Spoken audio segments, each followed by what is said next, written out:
Octavo encuentro virtual con Excel. Este encuentro va a ser un tanto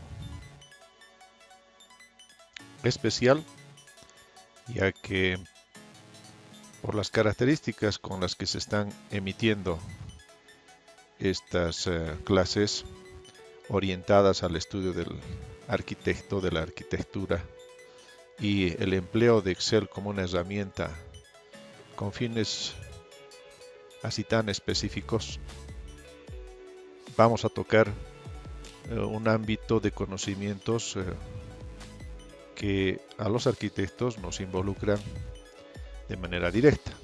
Y eso está referido a la geometría, figuras, formas, volúmenes, etc. Y el vínculo que tiene con la parte matemática.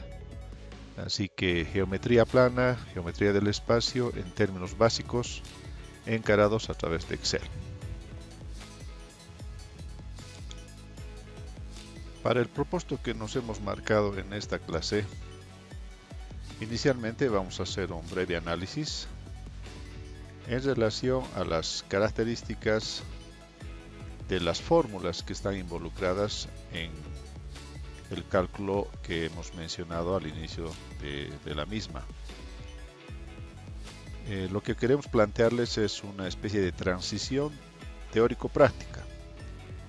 Hasta la última clase habíamos visto cómo hacer cálculos a través de fórmulas, hemos incluido algo de las funciones, pero ahora el propósito es utilizar un material más concreto.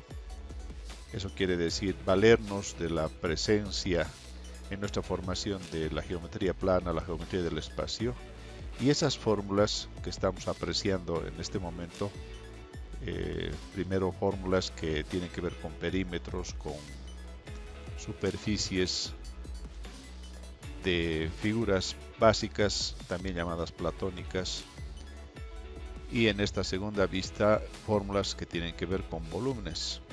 Con el cálculo de volúmenes es encarar, como les decía, en el orden práctico, la utilización de esos contenidos para que las fórmulas puedan ser transcritas con la sintaxis que se debe en una hoja electrónica. Entonces el propósito se podría decir se divide en dos objetivos. Ese propósito general se divide en dos objetivos. El primer objetivo sería que ustedes puedan la escritura convencional convertirla en escritura digital a través de la hoja electrónica y por otro lado hacer los cálculos correspondientes. Listo, vamos a iniciar 3 ejemplos. En el formulario que han visto hace un rato existen más figuras primitivas, figuras básicas. Ya por deducción ustedes pueden adaptar esas figuras a hacer algunos ejercicios complementarios. También es conveniente que hagan o coloquen las referencias de una manera correcta para que las personas que evalúen o quieran orientarse respecto a lo que ustedes han hecho tengan bastante claro el panorama de la información que han utilizado y a los resultados a los cuales han llegado. Entonces vamos a empezar con el círculo. Si se fijan, haciendo un breve análisis de esta figura, son 3/4 de círculo, no es un círculo completo. Eso implica que hay que hacer un procedimiento matemático que reste un cuadrante. Eso no nos vayamos a olvidar. Recordemos además que la fórmula para calcular el área de un círculo es pi por r al cuadrado, según el formulario. En consecuencia, empecemos por esta figura. Necesitamos el radio. Si es que este rótulo o este texto sale orientado o justificado a la izquierda, ustedes lo llevan a la derecha para que esté mejor relacionado con el dato numérico que va a representar en esta ocasión que estos 427, y si desean pueden, inclusive en una celda a continuación, pueden añadir referencia de unidad métrica. Puede ser centímetros, pulgadas, milímetros. En este caso vamos a imaginarnos que estas dimensiones están en metros, como si fueran unos espacios de intervención arquitectónica. Bien, entonces para el caso del círculo necesitamos solamente el radio. Fíjense, es el único dato que se requiere. El área, que sería el resultado, implicaría la siguiente fórmula. Empezamos con el igual. Pi, hemos visto que es la función de esta forma, tiene que introducir de esa manera, pi, paréntesis, paréntesis. La multiplicación, el radio se convertía en una variable, se convertiría en una variable, señalamos como tal, 3, y elevamos esto al cuadrado. Alt 94, 2, ¿no? Con el procedimiento que yo les he indicado, que es el más seguro, el que mejor funciona. Hasta aquí habríamos calculado el círculo completo. ¿Ya? Entonces, no nos olvidemos, tenemos que añadir un complemento a esta fórmula para que nos reste un cuadrante. En consecuencia, ustedes pueden multiplicar y a la vez dividir, de forma que los 3/4 se deduzcan de esta superficie completa. Por lo tanto, y sin fijarnos mucho en el orden de los operadores, por ejemplo, yo primero podría dividir todo este resultado entre 4 y multiplicar por 3. ¿Cierto? Esa es una manera de encarar aquello. No nos olvidemos que en este caso y en la presente fórmula no hay necesidad de paréntesis adicionales, porque los operadores involucrados en la fórmula no están conteniendo ni suma ni resta. Y dependerá de aquello la inclusión de paréntesis adicionales, así que en este caso no se requiere. Recordando también las prioridades, primero son todo lo que está entre paréntesis, no hay necesidad acá, de hecho la fórmula no exige paréntesis. Segundo, se calculan los exponentes, aquí tenemos el exponente, lo va a hacer correctamente, el radio al cuadrado. Después multiplicaciones y divisiones, de izquierda a derecha, y por último sumas y restas. Como no hay, entonces no existe mayor complicación. Esto sería metros cuadrados.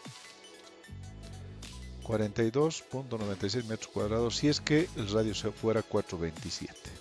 El círculo estaría calculado en su área, y si quieren pueden destacar el resultado de esta manera para que se pueda apreciar a dónde han arribado en la resolución de este ejercicio. Vamos a continuar con el triángulo. El triángulo requiere para su cálculo, como es un triángulo rectángulo, dos datos, la base y la altura. Y como es la mitad de un rectángulo, por eso se llama triángulo rectángulo, y además porque uno de sus ángulos es 90 grados, entonces hay que dividir esa superficie entre 2, porque sería la mitad del rectángulo, base por altura entre 2. En consecuencia, aquí colocamos la base, igual. La base es 388 según la ilustración que nos está acompañando. Las unidades acá son metros, y si quieren pueden usar control C, control V para que puedan ahorrarse tiempo en la inclusión de algunas referencias. Altura, copiando, es 574, y por último el área sería igual a la base por la altura entre 2. Vuelvo a recordarles, como aquí solamente estamos incluyendo operadores de multiplicación y división, siendo ellos que son del mismo nivel de prioridad en el cálculo, no hay mayor inconveniente y no se requiere más la inclusión de paréntesis. En el presente caso, el resultado sería, si es que el triángulo tiene esas dimensiones, 11-14 metros cuadrados. Por último, vamos a hacer la resolución del pentágono. Entonces, con ese propósito, señalamos la figura, pentágono. Los datos que requerimos para el cálculo. En el pentágono se suma todos los lados, dependiendo de la cantidad de lados que tenga ese polígono. En el pentágono son 5. Cada lado tiene 3.10. ¿no? Estamos haciendo el razonamiento correspondiente. 5 lados, es decir, que necesitamos el número de lados porque podría variar, podría ser un hexágono, un cuadrado, inclusive un triángulo equilátero, podría incluirse en este tipo de cálculos de figuras de esta naturaleza, polígonos regulares. Entonces, en este caso, en el presente caso son 5. La dimensión del lado es 310, ¿no? 3.10. Por si acaso vamos a uniformar toda esta columna para que trabaje con 2 decimales y no tengamos mayor inconveniente en la lectura y además el formato de visualización de esos valores, de esas cifras. Después tenemos como requerimiento el apotema. El apotema es la distancia del centro de la figura hacia la mitad de uno de los lados, ¿ya? Perpendicular a la mitad de uno de los lados. Esa dimensión es 2.13.